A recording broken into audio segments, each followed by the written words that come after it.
Good morning class. तो आज हम नया टॉपिक स्टार्ट करने वाले हैं। ठीक है, टॉपिक का नाम है elastic collision in to dimensions.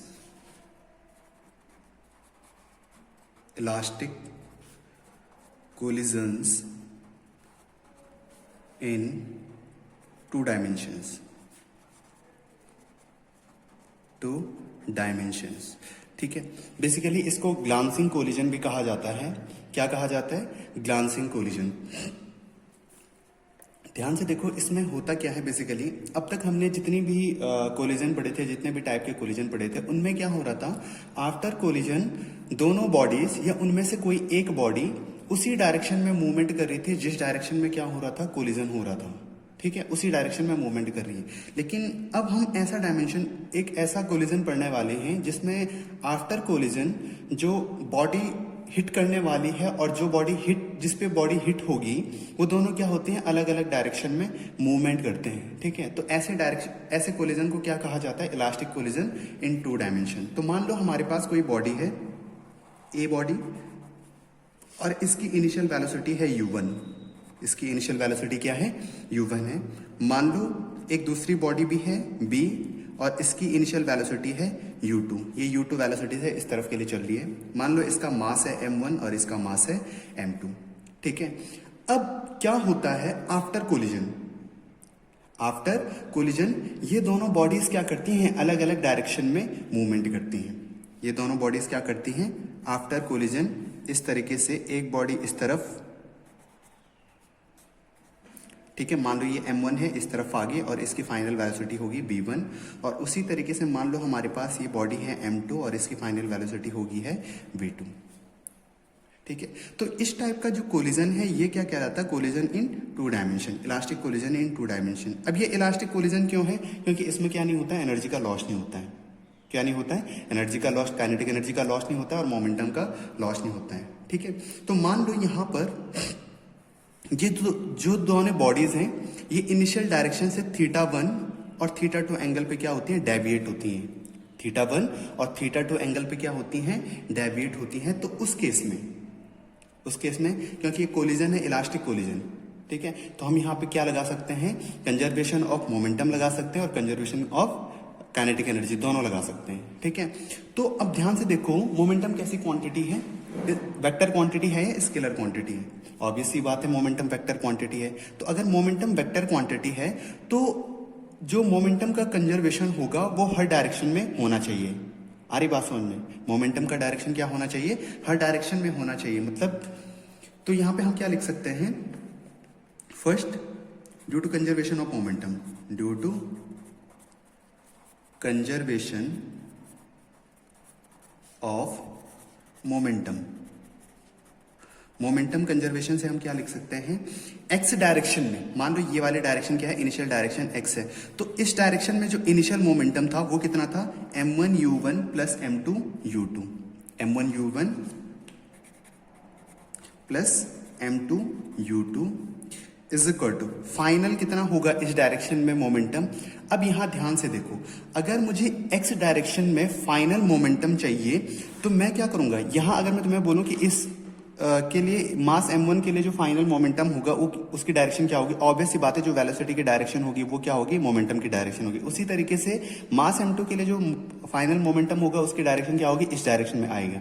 तो हम क्या कर सकते हैं? इसको रिजॉल्व कर सकते हैं। इनके जो इंडिविजुअल मोमेंटम है आफ्टर कोलिजन, उनको हम रिजॉल्व कर देंगे। तो जब मैं इसको रिजॉल्व करता हूं तो इस वाले का जो ऊपर की तरफ आएगा, वाई एक्सिस, वाई डायरेक्शन में जो आएगा वो क्या होगा? मोमेंटम m1 v1 साइन θ1, और इसका जो हॉरिजॉन्टल कंपोनेंट होगा वो कितना होगा? m1 v1 cos θ1।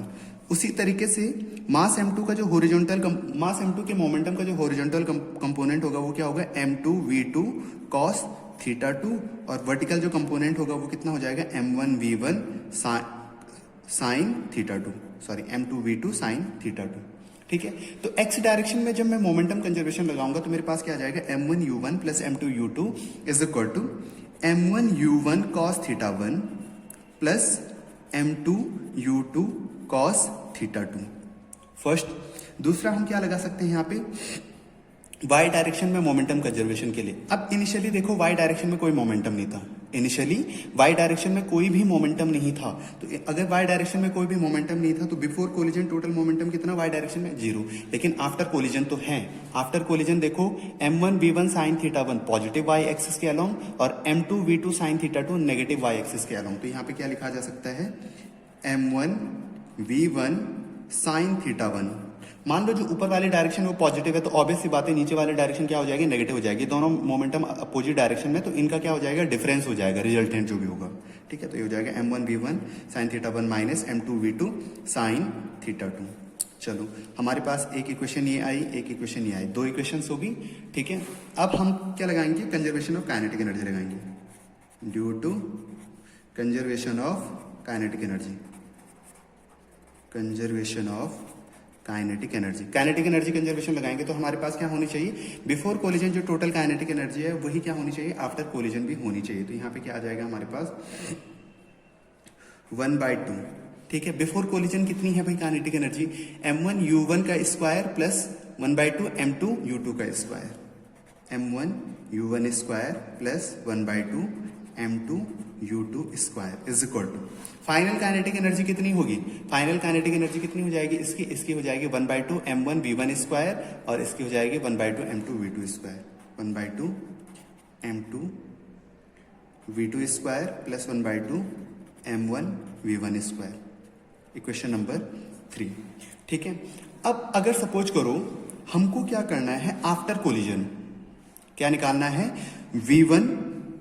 ठीक है, क्योंकि कोलिजन से पहले हमें क्या क्या चीजें पता होंगी, कोलिजन से पहले हमें इसका मास तो हमें पता होगा, इसका मास भी हमें पता होगा, u1 हमें पता होगा और u2 हमें पता होगा।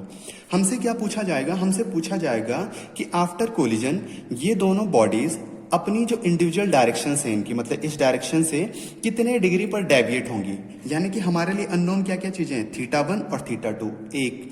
ठीक है, दूसरी चीज कितनी वेलोसिटीज के साथ डेविएट होंगी, यानी कि v1 और v2। यानी कि मेरे लिए अननोन फैक्टर कितने हैं, 4। v1 v2 theta 1 and theta 2 are unknown and have to be calculated, and have to be calculated. इनकी कैलकुलेशन की जानी है।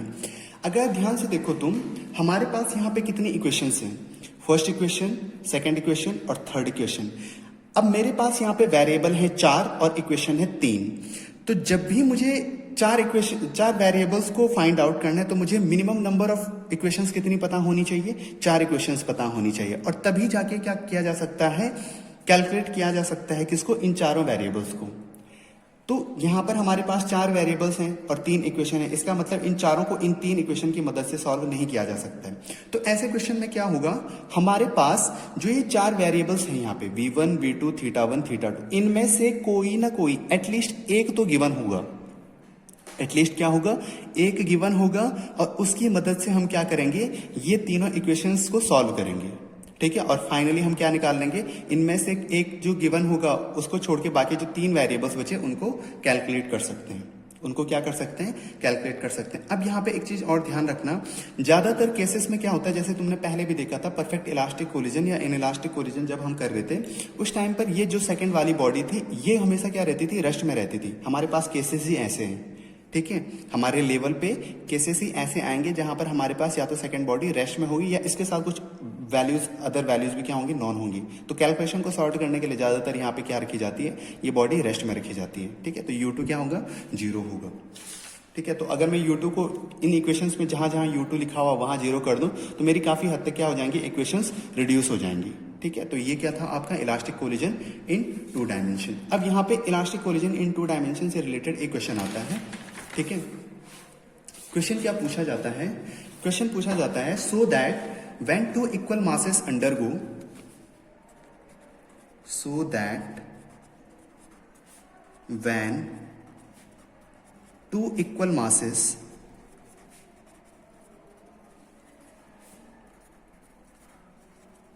undergo glancing elastic collision, glancing elastic collision with one of them at rest, they will move at right angles, they will move at right angles, at right angles to each other. ये एक important question है, ठीक है। समझो ये question क्या कह रहा है, ये कह रहा है कि दो बॉडीज हैं और इक्वल मास की हैं, ठीक है। तो मान लो यहाँ पे ये है ए बॉडी, इसका मास है m, और ये है यहाँ पे दूसरी बॉडी बी बॉडी और इसका मास है m। अब ये क्या कह रहा है, two equal masses undergo glancing elastic collision with one of them at rest. यानी कि मान लो ये वाला क्या है, रेस्ट पे है, तो u2 इज इक्वल टू क्या हो गया, 0। और मान लो ये u1 वेलोसिटी से चल रहा है, इस वेलोसिटी से चल रहा है, u1 वेलोसिटी से चल रहा है। तो ये कह रहा है कि आफ्टर कोलिजन, जब इनका कोलिजन होगा तो ये दोनों एक दूसरे के साथ, इनके जो वेलोसिटी वेक्टर होंगे वो 90 डिग्री का एंगल बनाएंगे। समझो इस चीज को, ये क्या कह रहा है कि अगर सपोज करो कि ये इनिशियल डायरेक्शन है, ठीक है, तो जो m1 और जो a और b की डायरेक्शन होगी वो एक दूसरे के साथ आफ्टर कोलिजन जो एक दूसरे के साथ कितने डिग्री का एंगल बनाएंगे, 90 डिग्री का एंगल बनाएंगे। तो ये a और ये b, ये b की डायरेक्शन है और ये a की डायरेक्शन है। तो कहता है कि ये वाला जो एंगल होगा वो 90 डिग्री का एंगल होगा। हमको ये प्रूफ करना है, आ रही बात समझ में, ठीक है। तो हम क्या करेंगे यहाँ पे, कंजर्वेशन ऑफ काइनेटिक एनर्जी और कंजर्वेशन ऑफ मोमेंटम का यूज करेंगे, ठीक है। तो देखिए किस तरीके से होगा, ध्यान से देखिए। अगर m2 रेस्ट में है तो उस टाइम पर m2 की जो काइनेटिक एनर्जी हो जाएगी वो कितनी हो जाएगी, 0 हो जाएगी। तो using conservation of momentum, using conservation of momentum, momentum conservation का अगर मैं यूज करूं तो यहां पे क्या हो जाएगा, m1u1, ठीक है, और m2u2 कितना हो जाएगा, 0 हो जाएगा। तो ये हो जाएगा m1u1 is equal to m1u1 cos theta 1। ध्यान से देखिए, अगर मैं रिजॉल्व करूं फर्स्ट वाले पार्टिकल के फाइनल मोमेंटम को, तो उसका जो हॉरिजॉन्टल कंपोनेंट होगा वो क्या होगा, इनिशियल डायरेक्शन में होगा, ठीक है। तो ये हो जाएगा m1u1 cos थीटा 1 प्लस उसी तरीके से सेकेंड वाले मास का जो फाइनल मोमेंटम होगा वो भी क्या हो जाएगा,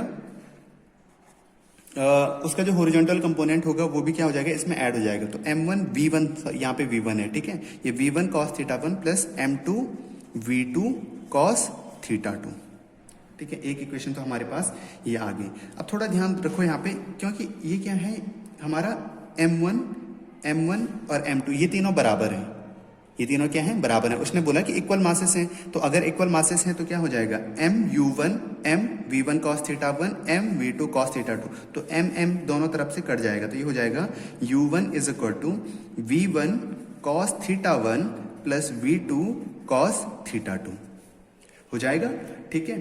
अच्छा, ये तो हो गई हमारी इक्वेशन नंबर 1। अब उसने क्या कहा है कि हमारा जो पार्टिकल है वो अगर x डायरेक्शन के अलोंग इनिशियली मूवमेंट कर रहा है, ठीक है, तो y डायरेक्शन में तो उसका कोई मोमेंटम नहीं है, इनिशियली y डायरेक्शन में क्या नहीं है, कोई भी मोमेंटम नहीं है। तो यहाँ पे क्या हो जाएगा, for y direction initial momentum 0 is equal to m1v1 sin theta 1, m1v1 sin theta 1 plus m2v2 sin theta 2, ठीक है। अगेन यहाँ पे देखो m1 और m2 बराबर हैं, तो इसको डायरेक्टली क्या लिखा जा सकता है, इस वाले टर्म को, या ऐसे हम यहां से m हटा सकते हैं, तो इसको लिखा जा सकता है 0 is equal to v1 sine theta 1 plus v2 sine theta 2। इसको लिखो इक्वेशन नंबर 2। अब काइनेटिक एनर्जी कंजर्वेशन का यूज करेंगे, यूजिंग काइनेटिक एनर्जी कंजर्वेशन। तो काइनेटिक एनर्जी कंजर्वेशन का जब हम यूज करेंगे तो क्या हो जाएगा, initial kinetic energy 1/2 m1 u1 square is equal to 1/2 m1 v1 square plus 1/2 m2 v2 square. Again 1/2 1/2 1/2 m1 ये सारे कट जाएंगे। ये m1 ही लिखा मैंने, m1 के ही बराबर होगा, है ना। ये हो जाएगा u1 square is equal to v1 square plus v2 square, ठीक है। इसको लिखो इक्वेशन नंबर 3। अब ध्यान से देखो यहाँ क्या लिखा हुआ, u1 स्क्वायर लिखा हुआ। सोचो अगर मैं इक्वेशन नंबर फर्स्ट का स्क्वायर करूं, इक्वेशन नंबर सेकंड का स्क्वायर करूं और उन दोनों स्क्वायर को ऐड करूं, ठीक है, यानी कि 1 स्क्वायर प्लस 2 स्क्वायर, तो मेरे पास क्या आएगा, देखो लेफ्ट हैंड साइड में क्या है u1, तो u1 स्क्वायर आ जाएगा प्लस यहाँ क्या है 0, तो प्लस 0 स्क्वायर 0 ही हो जाएगा। तो u1 square is equal to हो जाएगा ये v1 square cos square theta 1 plus v2 square cos square theta 2 plus 2v1 v2 cos theta 1 cos theta 2 plus, अब जो ये वाली इक्वेशन थी इसका स्क्वायर करेंगे तो ये कितना हो जाएगा, v1 square sine square theta 1 plus v2 square sine square theta 2 plus 2v1 v2 sine theta 1 theta 2 sign theta 2। ठीक है, तो आप जब इन दोनों को ऐड करोगे, यहाँ देखो v1 square cos square theta 1 और यहाँ पे है v1 square sine square theta 1, तो यहाँ से हमारे पास क्या बच जाएगा, केवल v1 स्क्वायर बच जाएगा, cos square theta 1 plus sine square theta 1 1 हो जाएगा। उसी तरीके से v2 cos square theta 2 plus v2 square sine square theta 2, तो यहाँ से भी sine square theta 2 cos square theta 2 दोनों ऐड हो जाएंगे, तो क्या बच जाएगा, v2 स्क्वायर बच जाएगा। 2v1 v2 cos theta 1 theta 2 plus 2v1 v2 sine theta 1 sign theta 2। ठीक है, तो यहाँ से 2v1 v2 कॉमन लिया जाएगा तो कितना बच जाएगा, cos theta 1 cos theta 2 plus sign theta 1 sign theta 2। देखो यहाँ पे लिख रहा हूं मैं इसको, हमारे पास क्या आ जाएगा, u1 square is equal to v1 square plus v2 square plus 2v1 v2, ठीक है, और ये ब्रैकेट के अंदर है cos theta 1 cos theta 2 plus sign theta 1 sign theta 2। ठीक है, ये इक्वेशन आ जाएगी। अब थोड़ा तुम्हें यहाँ पे कुछ चीजें याद रखनी है। u1 square is equal to कितना हो जाएगा, v1 square plus v2 square plus 2v1 v2। ये जो फॉर्मूला है ना cos theta 1 cos theta 2 plus sign theta 1 sign theta 2, ये फॉर्मूला है किसका, cos थीटा 1 प्लस थीटा 2। ठीक है, क्योंकि cos, देखो cos x प्लस y का फॉर्मूला होता है cos x cos y plus sin x sin y।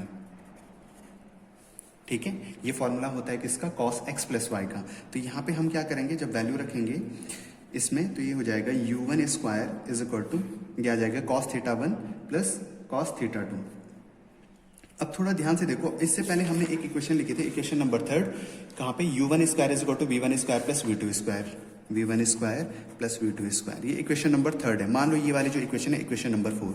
अब जब तुम 3 और 4 को कंपेयर करो तो u1 square v1 square plus v2 square v1 square plus v2 square, लेकिन यहाँ कुछ टर्म नहीं है, यानी कि ये वाला टर्म कितना होना चाहिए, 0 होना चाहिए। ये वाला टर्म कितना होना चाहिए, 0 होना चाहिए। अब ऑब्वियस सी बात है v1 v2 तो 0 नहीं हो सकते हैं, 0 होगा तो ये वाला जो टर्म हो के करस्पॉन्डिंग, मतलब cos थीटा 1 प्लस थीटा 2 की वैल्यू क्या आएगी, 0 आएगी। ऑन कंपैरिजन करने पे तुम्हारे पास क्या आ जाएगा, cos theta 1 plus theta 2 bracket के अंदर ये दोनों एक साथ हैं। ठीक है, इज इक्वल टू क्या होना चाहिए, 0 होना चाहिए। अब थोड़ा ध्यान से देखो, cos में वैल्यू कब 0 होती है, जब एंगल 90 डिग्री का होता है, तो ये हो जाएगा cos 90। cos से cos कटेगा नहीं, बट कंपेयर करेंगे हम, तो यहाँ पे आ जाएगा theta 1 plus theta 2 is equal to 90। यही क्वेश्चन हमसे पूछा गया था। यहाँ पर ये कह रहा था कि जो थीटा 1 है, मान लो ये थीटा 1 था और ये थीटा 2 था, तो इन दोनों का सम कितना होना चाहिए था, 90 डिग्री, यानी कि इन दोनों के बीच का जो एंगल है v1 और v2 के बीच का जो एंगल है वो 90 डिग्री होना चाहिए था। तो यही हमने यहाँ पे निकाल दिया कि थीटा 1 प्लस थीटा 2 कितना है, 90 है। तो इस तरीके से हम ये वाला क्वेश्चन सॉल्व करेंगे।